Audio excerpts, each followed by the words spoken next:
Jemi rikthyer në studio, do të flasim për regjime ushqimore, do të flasim për atë dietën e famshme e cila diskutohet kaq shumë në kohët e fundit, për dietën keto. Me mua në studio është bashkuar mjekja, dietologja Martina Çobo. Përshëndetje dhe mirëmëngjes, shumë kënaqësi që je me mua në studio, ndër të pakta të ftuara që më thotë mund të vi sa më herët, se zakonisht sa herët që është emisioni.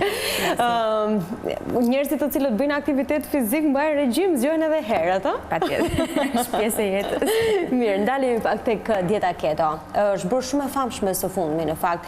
Është nga ato dieta që t'jep një rezultat shumë shpejt, apo pse është bërë kaq e famshme së fundmi? Edhe për shkak të personazheve të famshëm? Po, patjetër, po.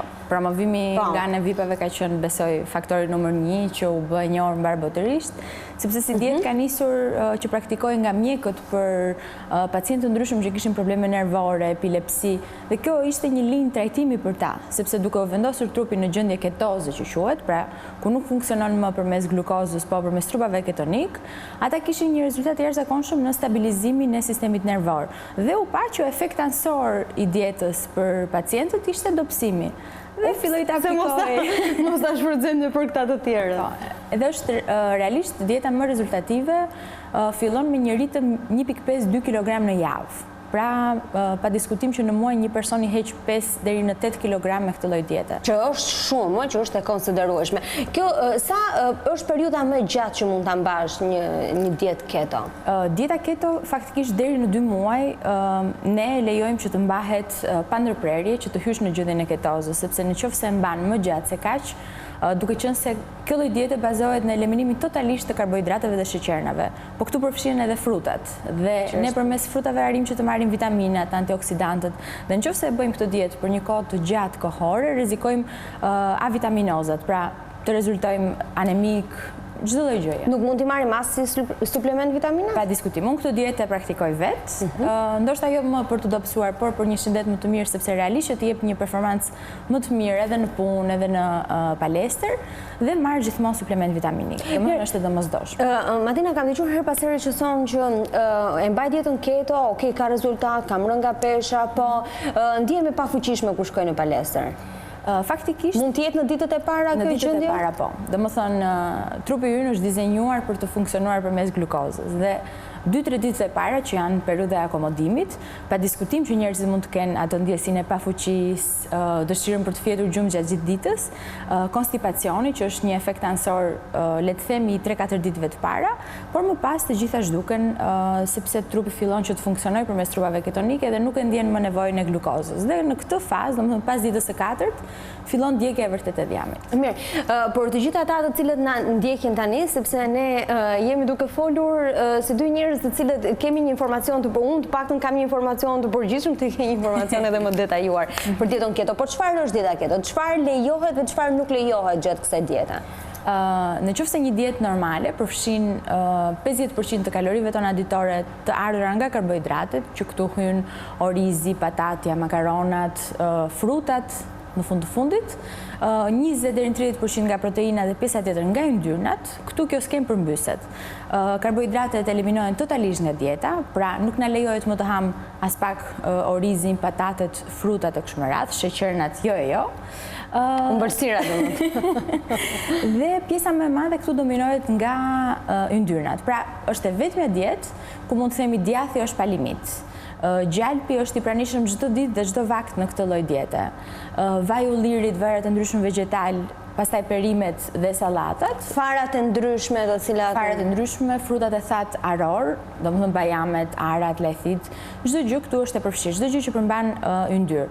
Pastaj të gjithë llojet e mishrave apo proteinave, qoftë të peshkut, të viçit, çdo lloj gjëje këtu përfshihet. Janë të përfshira. Mirë, ka limit në sasi? Faktikisht... Për ata njerëz të cilët duan të mbajnë një dietë, po e kanë problemin ku ti duhet të llogarizësh 200 gram fileto pule, apo nuk e di, dhe e kanë siklet këtë pjesën e matjes. Faktikisht kjo si dietë nuk është e ka limit. Domethënë, nëse ti hyn në ketogenezë, qoftë me 1500 apo me 2000 kalori, po prap ke efekt në rënien në peshë. Por kjo si dietë faktikisht ta ndërpret dhe oreksin, duke qenë se yndyrnat kanë shumë kalori. Dhe ti nëse nis edhe mëngjesin, siç kam ngrënë sot, për shembull kos, me fara, 2 vezë të zjera dhe pak djathtë. Domethënë nuk e uri. Është e bollshme. Po, deri rreth orës 3, pa diskutim që unë kthehem në shtëpi, nuk e ndjen atë nevojën për të ngrënë sërish. Është shumë e rëndësishme kur ti mban një dietë. Ne po flasim sot për dietën keto, por në përgjithësi kur mban një dietë, që gjithçka të nisë që në momentin ku ti bën pazarin.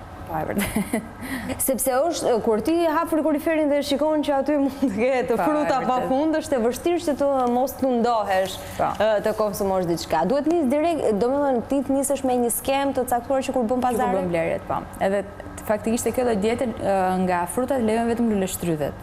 Dhe frigoriferi ynë në shtëpi nga që po lejohen vetëm luleshtrydhet sepse janë ti mund t'i përdorësh me kosin në mëngjes. Me kosin ose gjatë mbasdites kur ke ndonjë uri të vogël, le të themi. Sepse janë edhe ato janë dhe frutat e stinës tani dhe shumë. Po janë të stinës, po.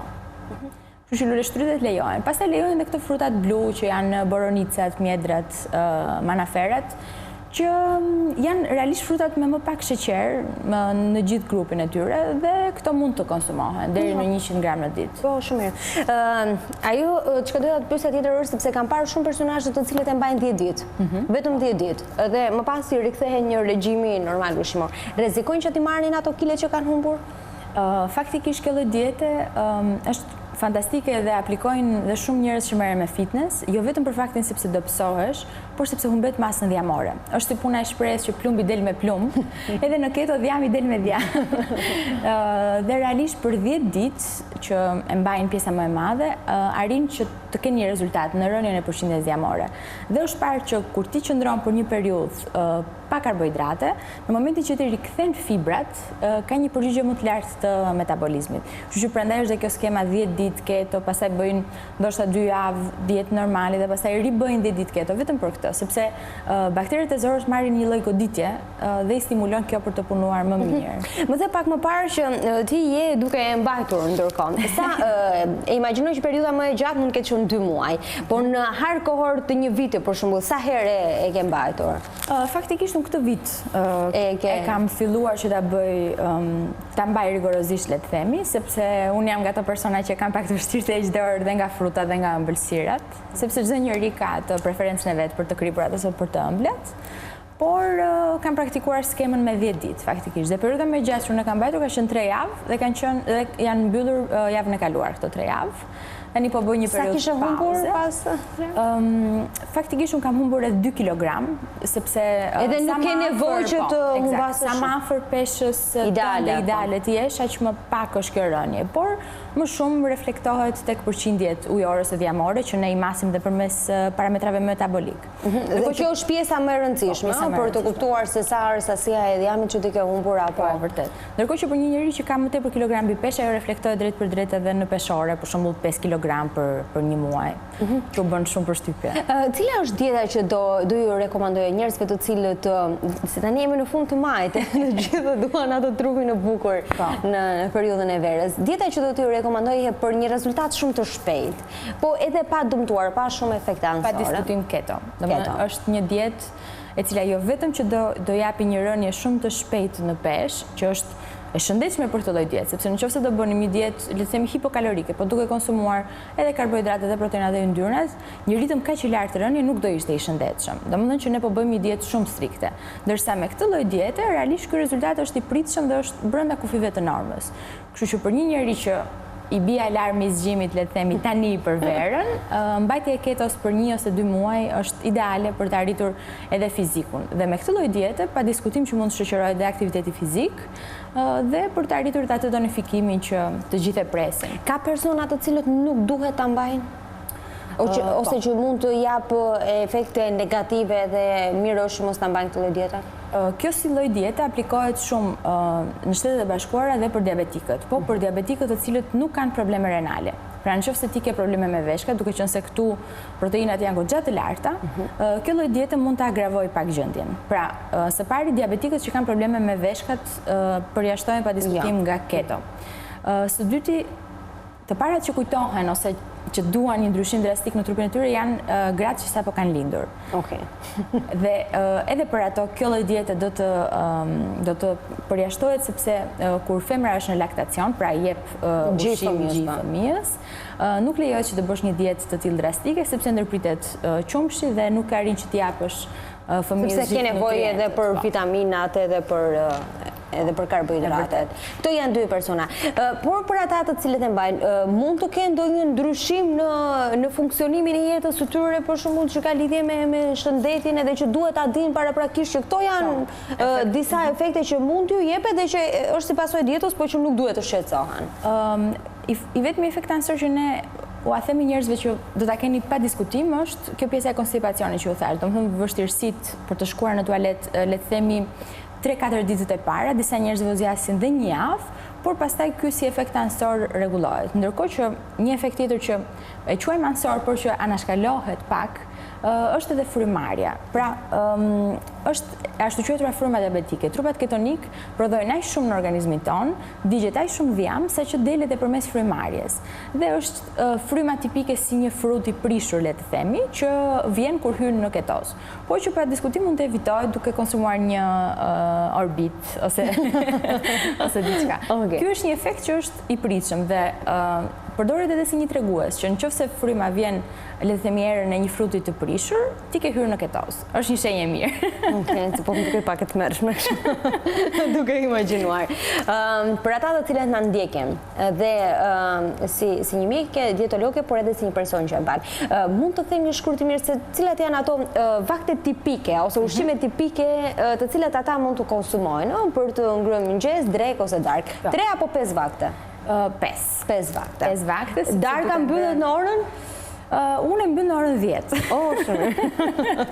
Faktikisht thuhet që sa më herët të mbyllet aq më mirë është, por gjithmonë ngjelet në bazë personale. Unë bëj aktivitet fizik vonë në darkë, kështu që ngjelet që darka të konsumohet vonë. Çfarë mund të konsumojnë? Ushqime tipike?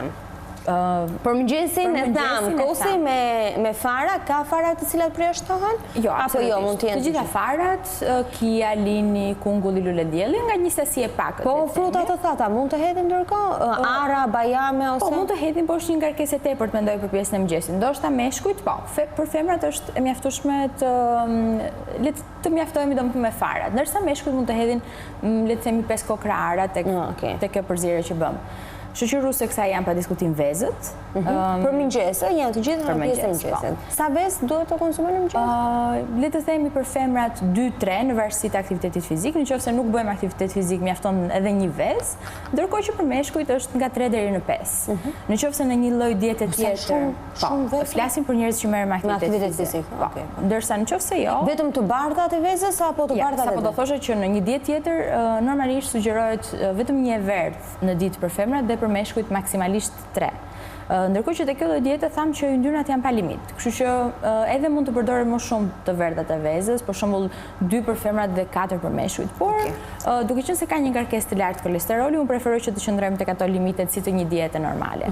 Dhe pa diskutim që vezët mund të shoqërohen me djath, sipas dëshirës, një racion. Çdo lloj djathe nuk ka nuk ka asnjë përjashtim. Si i bardh, kaçkavall, cheddar është djathi që ne përdorim më së tepërmi, sepse ka dhe një sasi të lartë proteinash. Ndërkohë që nga vakti i mëngjesit drejt vaktit të drekës, në dietën ketogjenike nuk ka nevojë për një mesvakt. Që në një dietë normale mund të sugjeroj një frut ose fruta të thata, këtu nuk ka nevojë sepse realisht je i ngopur nga mëngjesi. Po. Tek vakti i drekës, pa diskutim që mund të jetë një pjatë me sallatë ose me perime, shoqëruar me një fileto pule ose peshku ose biftek viçi ose fruta deti, çdo lloj gjëje. Dhe kjo pa diskutim që duhet shoqëruar me një burim yndyre, pra ose me avokado, ose po prap me djath, ose mund të përdori majonezën e bërë vetë ose të gatshme, nuk ka problem, si për sallatës, ose bacon. Domethënë në çdo vakt duhet të përpiqemi që të kemi pa diskutim një burim yndyre. Gjysmë avokado? Gjysmë avokado, është okej. Sepse është më mirë që të marrim yndyrnat e pangopura, siç janë të avokados, sesa të marrim të ngopura, për shembull nga gjalpi ose nga bacon. Por gjithsesi mund të merren të dyja llojet alternative dhe ato. Nuk kemi nevojë për një para dark, le të themi. Faktikisht për njerëzit që merren me aktivitet fizik, po. që të jetë ky vakti mbas ditës, pa diskutim fruta të thatë, bajame, ose ara, ose gjalp kikiriku, pse jo, këtu mund të futen lule shtrydhet. Mund të konsumojmë deri në 20 kokra lule shtrydhe, që është sasia e normës ditore. Ose këto që thamë anaferet, frutat e tjera. Ose boronicat. Dhe darka?